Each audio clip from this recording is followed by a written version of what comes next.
Welcome on into Blues Central Postgame. Final score tonight, the Washington Capitals 6 and the Blues 1.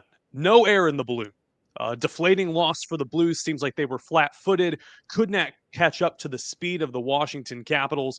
Washington having come in losing 4 games in a row. The Blues having gotten the monkey off their back, snapping a 7-game losing streak against the Oilers in comeback fashion. Worst team in the Metropolitan Division. They get a season-high 6 goals. It's a reminder of how far the Blues have to go. Thomas Welch, Luke Slabaugh here on STL Sports Central. All content brought to you by DraftKings. What did you see? What's the main takeaway tonight, Thomas, from another deflating and disappointing loss? I mean, yeah, you phrased it perfectly. And I think it's, I think my main point of this entire podcast, because we're going to try to keep it concise, because I know we can get a little bit long-winded here. But I think this is the end of an era. I think this is the end of the core. And this game specifically, like you said, you thought things were going in the right direction with the Edmonton Oilers, moving in the right direction. I mean, you held, for the first time ever, it sounds like, McDavid, Draisaitl, and Nugent-Hopkins were without a shot in the game. So you're like, oh, maybe this defense finally figured it out. You go out against the Washington Capitals, who, like you said, were riding a losing streak, and just more of the same, absolute debacle defensively. The goaltending wasn't there to make up for it. And then you're on the outside looking in of a piss poor result by all accounts, 6-1. And that's been the norm for the St. Louis Blues throughout the course of this season. So at this point for me, it's not on the coach. We've talked about that before. Like Jim Montgomery, I don't think is going anywhere. Maybe you change things up with the power play and the defensive units and the coaching there, because the Blues scored 1 goal and it was shorthanded, so their penalty kill actually has more success scoring goals than their power play does. Like everything's going wrong for this team right now, and I think the only place that you can look at, unfortunately, because we've gotten to this point over the last 5 years, is the players. And I think it's time to shake things up. Whether that's any of these guys getting traded, it's not that I want them to get traded, but it's like, what else are you supposed to do at this point? I have no idea. But I think Doug Armstrong is not going to be patient with this squad, because he's been patient with this squad. And that's the whole reason that, even going back to Berube getting fired, he lost the voice of the room. But now that Jim Montgomery's in there, and we've seen what Jim Montgomery is capable of doing with a team that actually listens to him and, is executing his philosophies. Like we just saw that last season. And now we've got a stark contrast, which is the theme so far this season too, is the Jekyll and Hyde of the St. Louis Blues in going toe-to-toe against the Edmonton Oilers, a formidable foe in the entire NHL, and then coming out the next game, the very next game, the first opportunity they get to build in the right direction and just absolutely shitting the bed. Pardon my French, but yeah. The French was perfect. The bed is stained, but if you have home bank, that bed ain't going to be stained at all. Blues Central Postgame brought to you by our business banking partners at Home Bank. From business lending to everyday banking, Home Bank has been with us since day one as a trusted partner. That's day numero un, if we're talking French, like Thomas Welch. Business isn't just about numbers. It's about relationships. And with Home Bank, those relationships make all the difference. Home Bank is the team behind our team at STL Sports Central. Visit myhomebank.bank or call 855-577-2001. Home Bank, member FDIC. More than a bank, they're your business partner. And on the subject of an abysmal defense, you had mentioned Berube losing the room 3 seasons ago. Mike Meyer and I were up there in the press box, would go down with Doug Armstrong in the stone cold, angry silence into the depths of the Enterprise Center. And the horrendous defense is what's the Blues undoing once again, giving up more than 4 goals a game. That is worst in the league, tied with San Jose. And it comes on a night with 2 historic milestones. Alexander Ovechkin scoring his 900th career goal, more than anyone. Greatest player of our generation, some might say of all time. And Jordan Binnington playing his 347th game in net for the Blues, tying Mike Liut for most all time for a Blues netminder. And he gets yanked early. First 2 goals, including Ovechkin's, not on Binnington. There's a heads-up play there in the mid first period after those long shifts. The defensive zone pressure, and then the power play that Washington scored on 9 seconds in, and then Ovechkin in the second, just on a nice backhand. Jacob Chikrin missing wide right, going right to Ovechkin with the backhander. Hard to blame Binnington, but his recovery after that left a lot to be desired. What'd you see out of Binnington tonight? Yeah, I think it's just, I think the biggest thing with Binnington is like you can kind of see when like the frustration sets in for him, right? And he's kind of like that Dr. Jekyll and Mr. Hyde too, I guess, kind of associating with the team. But like we've seen before where his frustrations get the best of him and, he starts swinging his stick at people. Obviously that didn't happen tonight, although him shoving Ovechkin's 900th career goal puck in his pants and going for a skate was pretty hilarious to see that plastered all over social media. But I think for him, like he's a gamer and he wants to win every single game that he's in. So when like I agree with Chad, like I think the defense for the most part is hanging Jordan Binnington out to dry. And then when there's goals that go past him and end up in the back of the net that he absolutely has no chance on, like he's gonna get a little frustrated and probably like like you said, like get back in his position a little bit slower than he usually is. And, sometimes that costs him. But I think I think that's, you take the best with the worst with Jordan Binnington. And by all accounts, like the best parts of his game are reasons that the Blues are successful down the stretch, 2019, all the way to now. Like, I think if you've got a number one goaltender in your system, whether it's Colton Ellis, whether it's Joel Hofer, whether it's Billy Husso, whether like any of these guys, like they can't hold a candle to Jordan Binnington at his best. And I think that's why, like, he is like locked up with this team. And that's why, like, he's a leader too, like the way that he talks in the room. But that being said, when we're talking about trading, when we're talking about moving out the core, like, I don't think Jordan Binnington is safe from that. And it's not because I think that he's bad and I think that we can like fleece some other team for him, but I think he's one of like the top guys on your team in terms of like a return value you could get for him. And if you really want to shake this team up and like send a message to them, like, hey, stop relying on goaltenders to bail you out all the time. Like getting rid of your stud goaltender, I think is a good way to do that. Do I want to lose Jordan Binnington? No, I think he's a savage. And I think he's awesome. Like even off the ice, like his personality is sick. But I just, again, I'm at the point to where like, it feels like a shakeup is almost necessary at this point. I don't think Doug Armstrong is going to be patient because he has been patient all the way up, and it feels like it's at the boiling point now. And yeah, something's got to give, and it's got to be something considerable. It's been a long, almost 7 years, more like 6.5, since he broke in during that comeback season, worst to first in 2019. The "Do I look nervous?" to the reporters, and the angry glare there, kind of the locked in, intense glare of the rookie Jordan Binnington. And on the other side, the flip side, Alex Ovechkin, totally cool. Like what they did there, they stopped the game for a second, they threw down the banner, down there near Chinatown in Washington, D.C. Like, I thought it was great. I mean, and hat tip to them. I mean, he caught, Binnington off balance there for a second there, a wide right shot. In terms of the significance of Alexander Ovechkin doing this, I feel like you just kind of tip your cap, and it's national TV, and the Blues are suffering in silence with Alexander Ovechkin being front and center.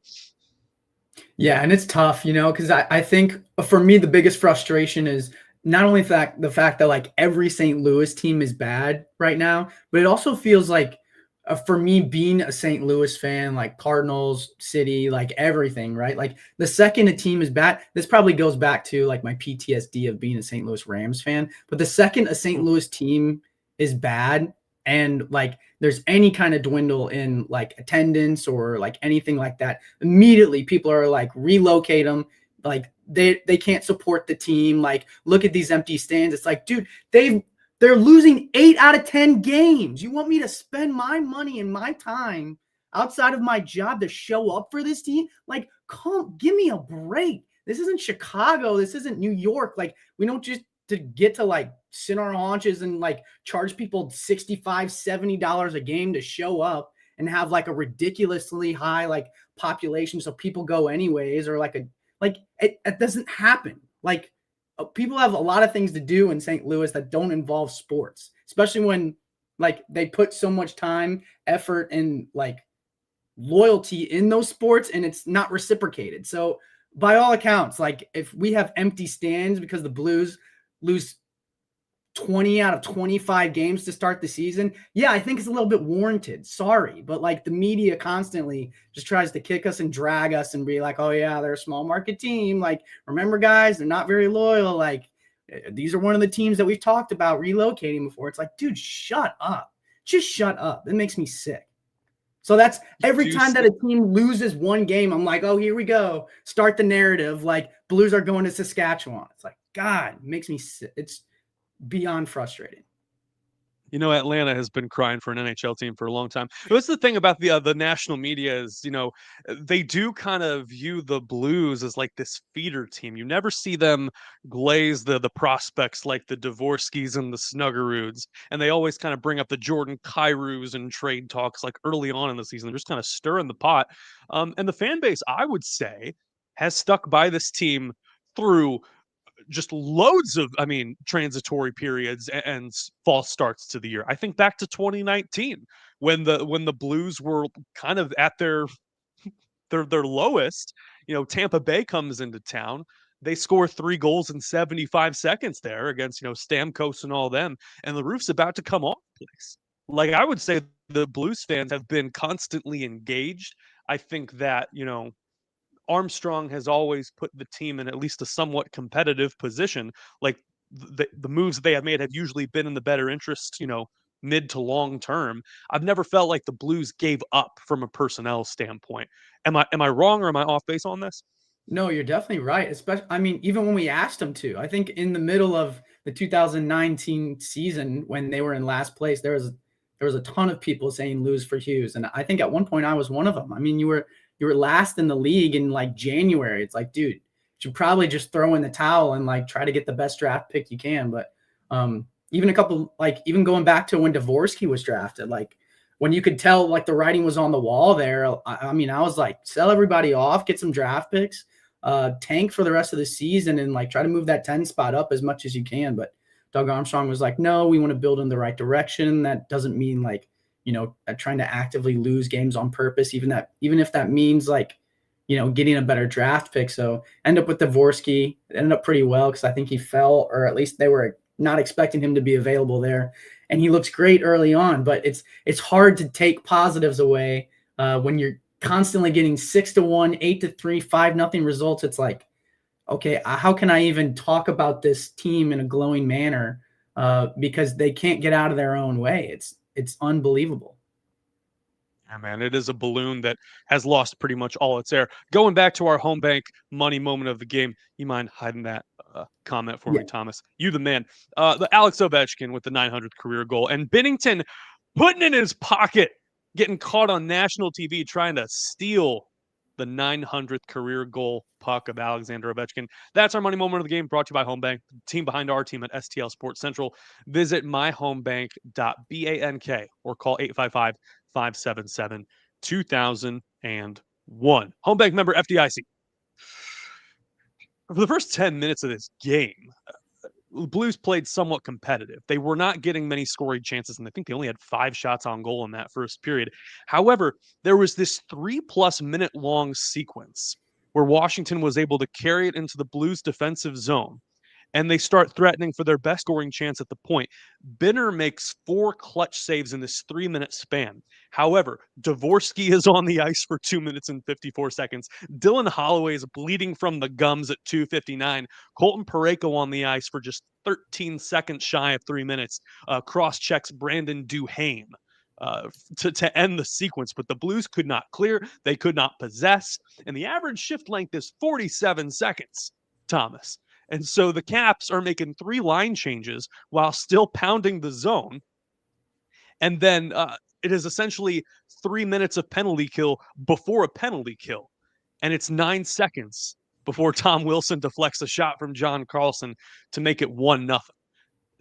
I just feel like that is when the air left the balloon entirely. What could have changed about that sequence for the Blues to just, I mean, stop this thing from going off the rails? Yeah, I think it did feel like the entire shift of like the game happened right there. I think you phrased that perfectly. Because it like initially, like it was a whole lot of like sustained pressure from the Washington Capitals. But then if you're the Blues, you're like, hey, we're like actually managing this. I think the guys that were on the ice the longest were like running like a 3-minute shift there. Like that's insane cardio, and they're just absolutely gassed, right? And so you're like, okay, we're kind of weathering the storm here. Like it's not great. We don't want to be in the defensive zone this long and have these guys like hung out to dry this long on the ice without getting a change. But they didn't score on us. But then to go on the penalty kill right afterwards and then them score like immediately, like right off the rip as soon as the power play starts, I think that we could see the wind just immediately go out of the sails of the St. Louis Blues, and it was all kind of downhill, chaotic, and a nightmare from there. But I think the broadcast phrased it really well too. It's like I think Lundqvist was talking about it. It's like they're so concerned about protecting the house and like playing defense like low and tight and like on their heels as much as possible because they're kind of like terrified of, letting a goal go in against them because they know that they kind of come in bunches, but it's keeping them from, being aggressive on the forecheck at the blue line, even if it means like being a little riskier. Like it's keeping them. I saw a quote from a quote from a coach earlier. It was from a different team. I can't remember who it was. But he's like, they had like their system in place, and he's like, somewhere in between there, you still have to be like a hockey player, right? And I think for the St. Louis Blues right now, they're so worried about their system breaking down that they're forgetting that they're all hockey players. And so there's sometimes when you have to rely on your natural instincts or rely on your aggressiveness or rely on, that fast twitch like decision making. And it feels like the Blues are doing a lot more thinking right now than any of that, than just reacting. Because the reacting has burned them so much in the past before that I think it's just creating an entire system and chemistry that's discombobulated. I mean, we saw passes going off of sticks left and right tonight, guys passing in spots where nobody was there. So whether it's communication, the system, the discombobulation of everything, it felt like the Blues could do nothing tonight. And I think that's why they got the result that they did. You mentioned the results coming from a more contemplative form of hockey. Like from the outside looking in, they would say on the broadcast that they're afraid of making mistakes, and you said protecting the house. And that's what you saw on forward Anthony Beauvillier's first goal. There's a lot of standing around and net minding. There's traffic in front of the Blues net, but it's just immobile. And you can just tell that Washington's the quicker team. He dangles one. That's the first one where Benner was well out of position, like almost like so far out that he didn't even like make a lunging effort for it once that was dangled up there.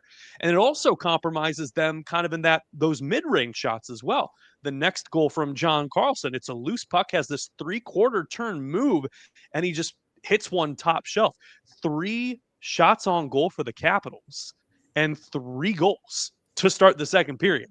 And that's when it was like, it's not all goaltending and it's not all the defense. It's not all the D-men, but it's a combination of just this stock still bizarre sort of fragility that I can't quite pinpoint it on. As you saw it a bunch 3 years ago as well, when Nick Leddy and them were playing. Yeah, and I think that's a good that's a good consensus too. Is like I think the St. Louis Blues have consistently shown us that like it doesn't matter who's on their fourth line, or really they're just extremely, even going back to like Ivan Barbashev, who's on the first line of like the Vegas Golden Knights now, like here and there. So like I think they consistently pump out like fourth line prospects. I mean, we've got one in Toropchenko right now, Nathan Walker, like all like fourth line guys that that is the identity of the team, is their depth, right? But the identity has also been like the physicality, and I feel like that hasn't really been there for the St. Louis Blues so far this season. Like 26 hits tonight is a little bit better, but and we did see a Braden Shen fight, and Parayko kind of stepped up and threw the body a little bit too, but it's kind of been in and out on a game-to-game basis.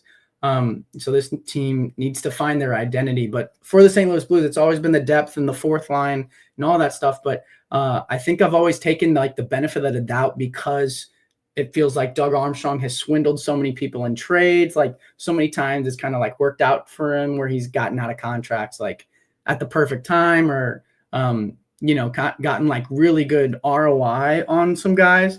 But like there's a very real possibility that from like a defenseman standpoint, like Doug doesn't really know what he's doing. Like we're talking like Nick Leddy was kind of it was a project and you kind of took a flyer on him and it didn't really work out and now he's gone. But like that was kind of a mess when he was here. Like Cam Fowler was great last season, but he's struggling this season. And like, he's obviously getting older and you just signed him to an extension. So like, what does that look like in the next couple of years?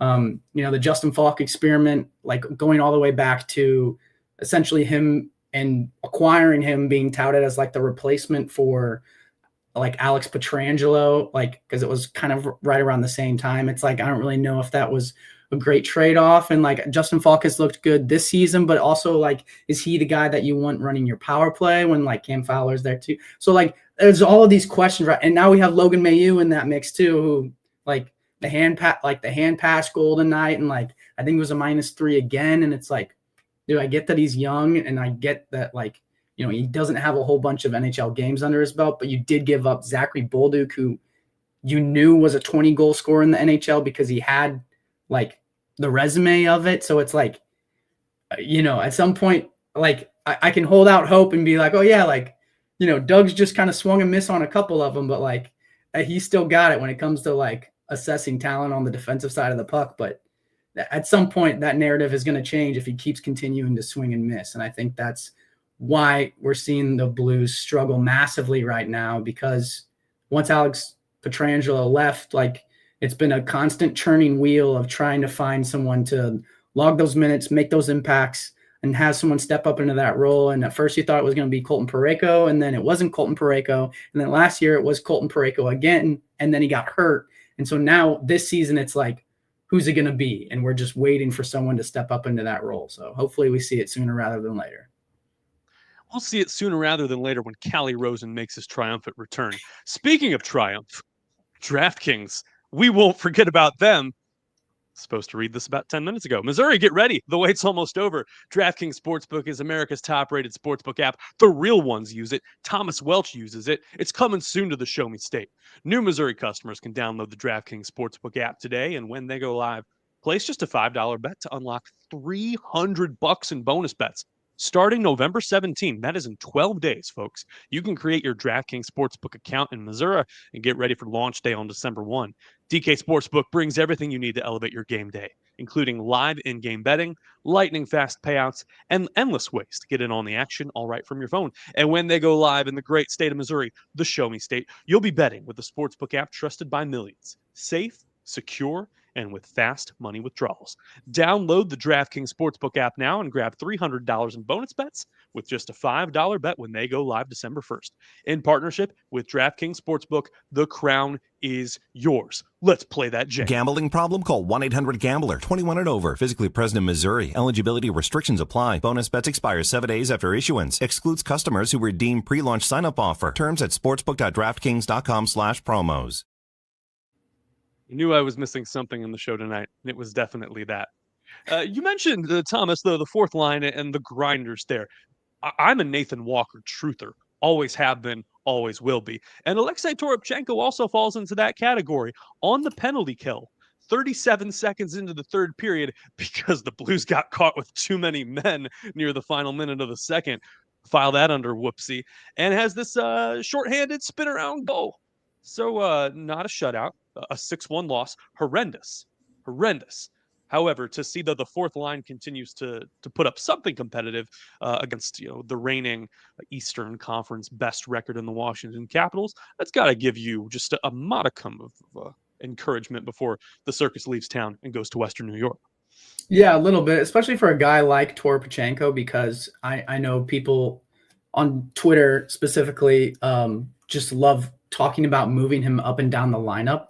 And it doesn't really feel like he's gotten that opportunity yet to kind of leave the fourth line, even though it seems like, I mean, we saw last season when he had that goal on the end-to-end rush, like when he steps out there and just says like, I'm going to enforce my will against my opponent, and they're just going to have to deal with my size and speed and hands and like my drive to the net. Like there are very few people in the league, especially in the bottom 6 of other teams, that can hang with him. So I think, you know, it's a nice little pin in his laurels. Obviously it doesn't change the result of the game. It doesn't make me, you know, view the entire performance of the team through rose-colored lenses, but I am excited about the prospect of him potentially like raising his opinion or status in the eyes of Jim Montgomery to a point to where he does get elevated into that, maybe that third line role, or even on like a second line. Like, you know, if you're not getting the results, like you got to throw things into the blender and continue to do so. And I think we've seen so far that Jim Montgomery is, you know, not afraid of doing that. So maybe we do see Toropchenko moved up solely because of his performance in this game. Yes. And for Aaron Dotson and the others in the comment section, that was not a spin. I was just talking about a moment in the game where the Blues scored a goal. Shorthanded, mind you. There is a lot to be left to be desired there on special teams. I mean, they were averaging 67, 68% on the PK this year. So it's a very, a one-time small sample type of deal. The Blues carry on. They play tomorrow, 6 o'clock Central, face-off against the Buffalo Sabres. Back on FanDuel Sports Network Midwest, Chris Kerber, Joey Vitale. Sabres are 5-4-4. They beat the Caps to start this month 4-3. The Blues, by the way, will meet Washington again on March the 24th in 2026. That is when they're scheduled to match up once again. What should the emphasis be, or what should the theme be, Thomas, before you and I reconvene tomorrow night and do this Groundhog Day thing one more time? Well, I love that D Browns brings up Ellis is going to shut us out, because that would be crazy if Colton Ellis gets the start against the team that waived him and let him go to Buffalo. How brutal would that be? Also, how brutal would that scenario be if Colton Ellis does start and the Buffalo Sabres beat us like 5-0? Like I might actually just melt away and you guys might not see me for a while. So I think that would be an absolute travesty, especially considering like Buffalo's been kind of a mess, not as nearly as messy as the St. Louis Blues, but they've been up and down this season too early on, and they're dealing with some injuries as well. So for the Blues, it's certainly a get right game, but now the momentum and the narrative around this team is swinging by the game. Like we saw what happened against the Edmonton Oilers, and suddenly we were all thinking playoffs again, or at least I was. I was like, oh, maybe they start trending in the right direction. And then the exact opposite against the Washington Capitals tonight. So as far as I'm concerned, that's what we're going to get is the high and low swings throughout the course of the season until they prove me otherwise. So yeah, it's an opportunity for them to squash this narrative that on any given night, they can be the worst team in hockey and worse than the San Jose Sharks last year and the Pittsburgh Penguins or whoever else you want to say. Or they can hang with the best in the Edmonton Oilers and the Florida Panthers and pretty much every in between. So yeah, it'll be important for them to, build in the right direction. My biggest question is who's going to be in goal, because we saw both goalies tonight. Yeah, I feel like you got to give Binner another spin, right? Break the franchise record for games in net, and cross your fingers that he's limber enough and ready to go. That's a great point. And you mentioned, being one of the worst teams in hockey. Calgary's leading the Blue Jackets after the first period. They're up 2-1. By the time we reconvene tomorrow, the Blues might be tied for the worst record in the NHL. Yeah. There's no spin. There's no comment to that. I'm just Which is also crazy that we were having these same conversations like the year that the Blues won the Stanley Cup, and we were having them in like January. Like when you put it in perspective like that, like I'm not even trying to spin this and I'm not even trying to say it as a positive, but just like the absolute shock and awe of like feeling like my team is abysmal and there's no turning it around. Like, and we're in November compared to January and they ended up winning the Stanley Cup. Like, to put that into perspective is like actually insane. Do I think this team is going to win the Stanley Cup? Absolutely not. They don't have the firepower that the 2019 team did. They don't have the defense, and they don't have like any part of that squad.